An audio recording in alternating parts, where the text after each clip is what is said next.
First of all, I'd like to thank very much André Monteiro for inviting me to be here. It is a great pleasure and honor to be here in Oxford, personally, as a lawyer, as an attorney, and especially as president of CAMCCBC, the largest arbitration institution in Brazil, because it is our role not only to administer proceedings, but also to foster the debates about arbitration in Brazil and worldwide.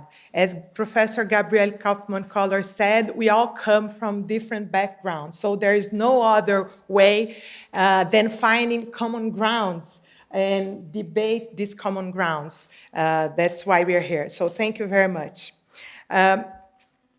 I am supposed to talk about the Brazilian approach on competence. How is it in Brazil? And despite the fact that I have studied in France, I have divided my presentation in 3 parts. Hopefully there's no French people here who will condemn me because of that. So first, I'm going to talk how the Brazilian law has developed and the competence principle has been provided for in the legislation. Second, I'm going to talk about the evolution of the approach of the Brazilian courts. And last, I will talk about the challenge in the future for competence principle in Brazil. How is the approach of Brazil towards competence? Competence, as you know, is an instrument to grant the arbitrators the power and the jurisdiction to decide on their own competence and on the validity and effectiveness of the arbitral convention. So what is the point of having an arbitral agreement if you have to litigate about the validity and about that on that clause? But in Brazil, before 1996, we did not have many provisions on arbitration and no provisions at all on competence. We have not ratified the New York Convention at that time. Arbitral award has to be ratified before the judiciary courts in order to be valid. The arbitral clause was not binding, so arbitration was not an effective institution at that time. Happily, in 1996, we have enacted our Brazilian Arbitration Act based on the UNCITRAL law, and 3 cornerstones have enlightened this legislation. First, the arbitration clause was considered to be binding. So whenever parties have agreed to arbitration, they are obliged to submit to arbitration. Second, the arbitral award has the same effect of the judicial award. It is indeed considered a judicial title according to Brazilian legislation. And last cornerstone is the one that I'm going to talk about, is the competence. Brazilian Arbitration Act, in its Article 8, has established the positive and the negative effect of the competence more in the French approach. We have taken a more radical approach on the competence. And how is that? Because we established that the party wishing to raise issues related to the jurisdiction, suspicion, or impediment of an arbitrator, or as to the nullity, invalidity, or ineffectiveness of the arbitration agreement, must do so at the first opportunity after the commencement of the arbitration.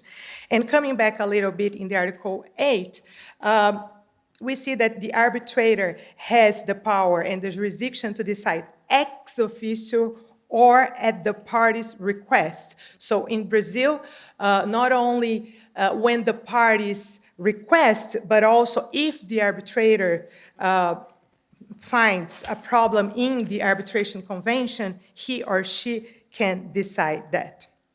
This is the positive effect. And the negative effect, and before talking about the negative effect, the Brazilian legislation has provided for the judicial control a posteriori. So if the parties have any questions about the validity of the arbitration clause, they have to present that before the arbitral proceedings. The judicial courts are not allowed to decide on the validity of the arbitral convention whenever the arbitral proceeding is pending, only after, during the action for nullity. So, in our Brazilian Code of Civil Procedure, in Article 337, we have provided that before discussing the merits, it is up to the defendant to allege the existence of an arbitration agreement. Therefore, this is the negative effect of the competence provided for in our legislation. So, the defense on the existence of an arbitration agreement, it is an exception to the jurisdiction of the judicial courts. So the judicial courts has to have a prima facie analysis of the existence of the arbitral convention. It is not allowed to have any further analysis on this arbitration convention. What is the disadvantage of this provision of Article 337? It is that if a party brings a case to the judicial courts whenever there is an arbitration clause, the party has to present not only the exception of the existence of the arbitration clause, but also the defense in the merits, which is considered to be a disadvantage. There is an article of professors and scholars claiming that parties could present just the defense on the existence of the arbitration clause, but that would be too risky not to present the defense on the merits. So we consider that to be a disadvantage. How has the doctrine evolved regarding competence principle in Brazil? Of course, that in the beginning, doctrine considered unconstitutional. They considered that the competence violated the constitutional rights of the party of submitting their case to the judicial court, because they said, oh, but this arbitration convention is null and void. Why can't we take it to the judiciary? It is against my right to plead according to Brazilian constitution. And it is an overcome understanding, happily. What was the second development of the understanding about the competence issue in Brazil? It is about if courts should analyze other issues beside the existent prima facie of the arbitration agreement. Should we stick to this French approach that whenever there is an arbitration convention, judiciary should send the case to the arbitrators, or should the courts analyze further issues regarding the validity of these arbitration conventions? And according to what we're going to see next, which is the development or the evolution of the Brazilian court's approach to this issue, I understand that the final doctrine position is in the sense of following the French approach. And whenever there is an arbitration agreement, the case should be sent to the arbitrators.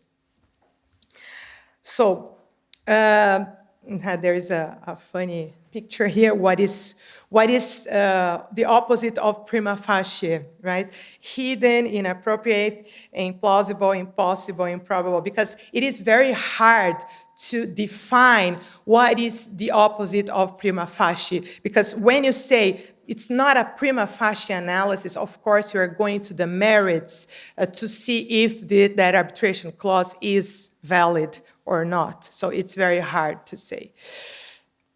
So how has been the evolution of the court's approach to competence in Brazil? First of all, arbitration was ruled constitutional, as I told you, because after our Brazilian Arbitration Act was enacted in 1996, there's still pending a discussion on the constitutionality of the Brazilian Arbitration Act, and after December 2001, it was considered finally constitutional. In 2002, from 2002 to 2005, there were many cases judging these provisions on competence competence, providing that the negative effect of competence were not to be observed. There's still a process of culturalization and getting to know better what is that. And happily, after 2004, 2005, and until now, and I'll tell you about an exception. André wanted to ask me a question about that exception, but I asked him not to because it's a difficult one to answer. After 2005, I would say that the Superior Court of Justice has been ruling in favor of the full applicability of the competence in its both effects, in its positive and its negative effect, stating that the analysis of the judiciary should be only a prima facie. So whenever there is an arbitration clause, even if it's not considered to be valid, it is to be sent to the arbitrators to decide. There is an exception. There is a decision of the Superior Court of Justice in which it has decided that this analysis should be not total and should be relative. In some cases in which there was this manifest invalidity of the agreement, of the arbitration agreement, then the courts could analyze it instead of sending the case to the arbitrations. But still, I see that STJ have many other cases in which it has stated pro-total applicants of the competence. Of course, that there are a few exceptions yet. I'd like to talk about something that has been created in Brazil. It was jurisprudence construction. Whenever a party filed for an arbitration and based on the same convention, other party has filed for judicial remedies or any judicial actions, and there are parallel proceedings, and both the arbitrator and the judicial power has declared them competent, what happens? And then the Brazilian jurisprudence has created the positive conflict of competence. They said that whenever there is this positive conflict of competence, the case should be decided by the Superior Court of Justice, and the Superior Court of Justice should decide if the arbitrators is the competent or if the judicial courts are the competent. Happily, the Superior Court of Justice are deciding in favor of arbitrators. So they're saying that arbitrators, whenever there is an arbitration clause, arbitrators are the competent one. And people are very happy with that. I'm not very happy with that. Because I think that despite the fact that the Superior Court of Justice is deciding in favor of the arbitration, I think this is a distortion of what has been provided for in our legislation. Because our legislations said that it is up to the arbitrators to decide on his or her competence. So if an arbitrator said that they're competent, it's not to a court, not even to the Superior Court, to decide if they're competent or if they're not competent. Their control is a posteriori, is afterwards, after their award is rendered. It's only in that moment. So I think, despite the fact that it has good intention behind this creation of the jurisprudence, I think it is a distortion of the system. Finally, have 3 more minutes? Okay, 2 more minutes. I'm finishing. Which are the challenges for the future in Brazil? We are broadening the scope of arbitration in Brazil, so we have to be very careful with that. In the US, as you know, the scope of arbitration has been broadened to consumer law, to labor law issues, and they have created different remedies for this broadening of scope, such as manifest disregard of law, and other things that, in the end, is an intervention of the judicial courts in the merits of the decisions rendered by the arbitrators. So in Brazil, we have already arbitration involving public entities. Now there is a project of law going on to deal with tax, arbitration with tax. People are very enthusiastic about that. I'm not that enthusiastic. I'm worried about that because whenever you broaden the scope of arbitration, of course, there's going to be higher interference of the courts in all the aspects of the arbitration, especially in the competence competence. Can you imagine when you have an arbitration clause involving a tax issue, and if one of the parties claim that the arbitration clause is not valid and binding, do you really think that the judicial courts will send the case to the arbitrators to decide? Of course not. They will decide and they will violate what was our legislation and the intention of our legislator when it has provided for the full competence principle in our law. Okay? Thank you. Thank you.